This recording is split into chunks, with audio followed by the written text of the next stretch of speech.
Good morning, guys. Noob here. Gotten quite a few emails, quite a few messages and comments on the last video I posted about some shelves being empty. I never really started this channel to be a prepping channel or anything like that. I've always been more into tool reviews.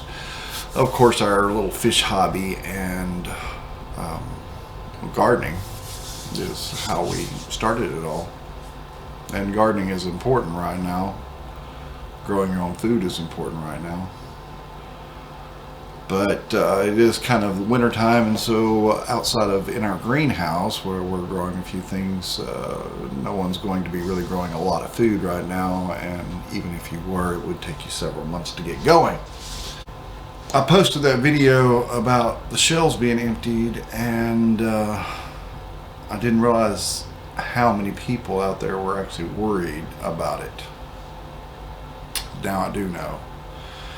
But what concerns me even more than what I've seen locally, which looked a little better the other day when I went in, I went yesterday actually on the way home from work. I went in and actually scored some meat steaks that we vacuum sealed and put up in the freezer.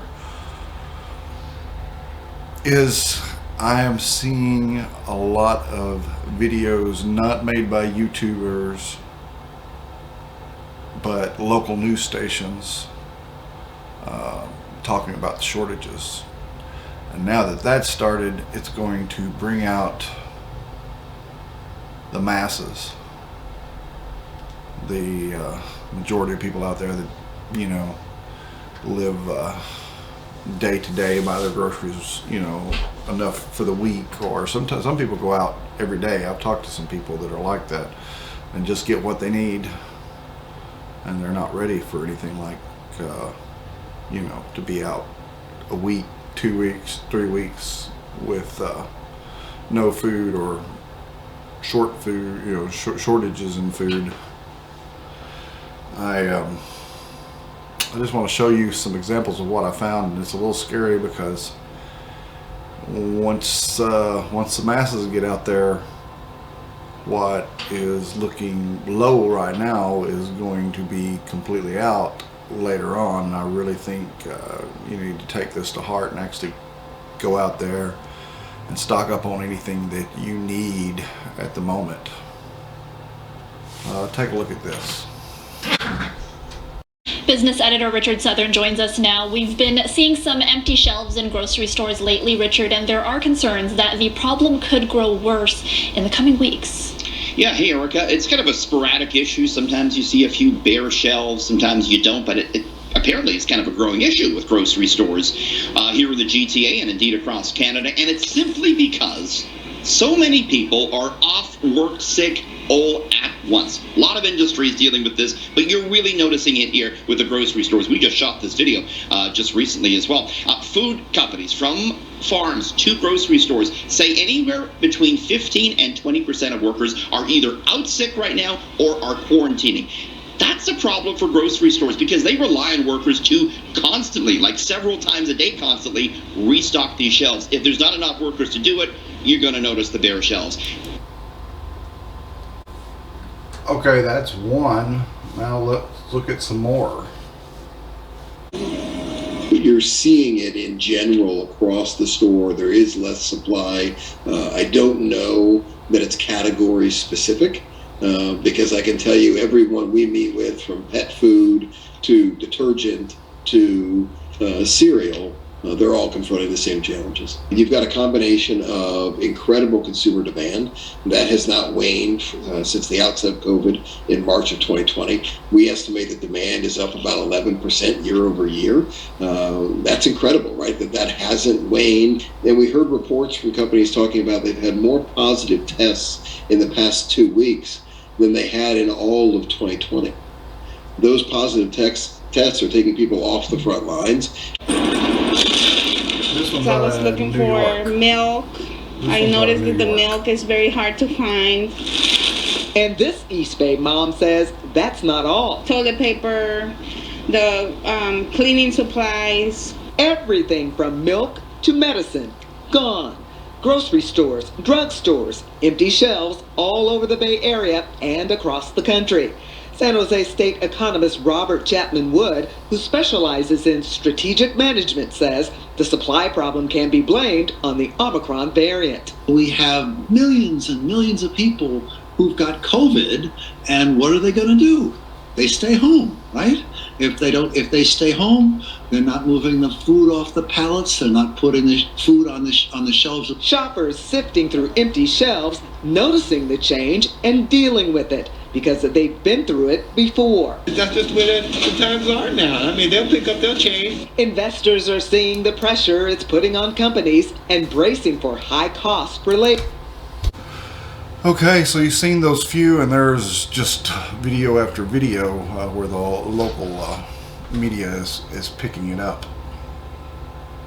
I think over the next week we're going to see a dramatic increase on shortages because people are going to actually start hoarding this stuff or going in last minute. It doesn't take much of an increase of people buying to affect the supply chain. But if the mandates and everything keep up, it's just going to get worse and worse this year. I'm afraid 2022 is going to be our worst economic year in a long time, and I think we should all prepare for it. And if you're not prepared, start getting prepared. Don't stop living life, don't get me wrong. But just prepare for life to be a little harder. Have some money put back, have some food put back, and also have you some cold medicine put back.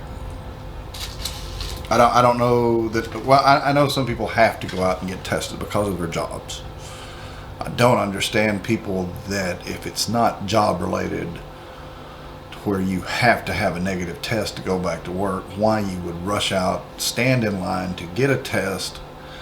I just, take your medicine, take your zinc, take your vitamin C, your D, and whatever else you might think as a preventative, and stay well. Take cold medicines and get better. If you're feeling bad, treat it like you would the flu, or when you have a cold.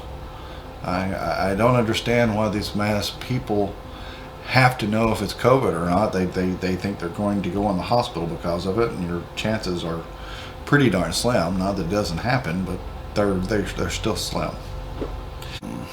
I'm honestly, we're stocked up on everything I can think of at the moment for months and months. Anyway, keep your heads up. Watch the news, but not too much of the news. Keep up on the YouTube prepper people. There's quite a few of them out there I like to watch from time to time. And watch us. Subscribe to us. Give us a like if you wish. And check back with us soon. We should be posting some more videos. I've got some more tool reviews I'm going to be doing.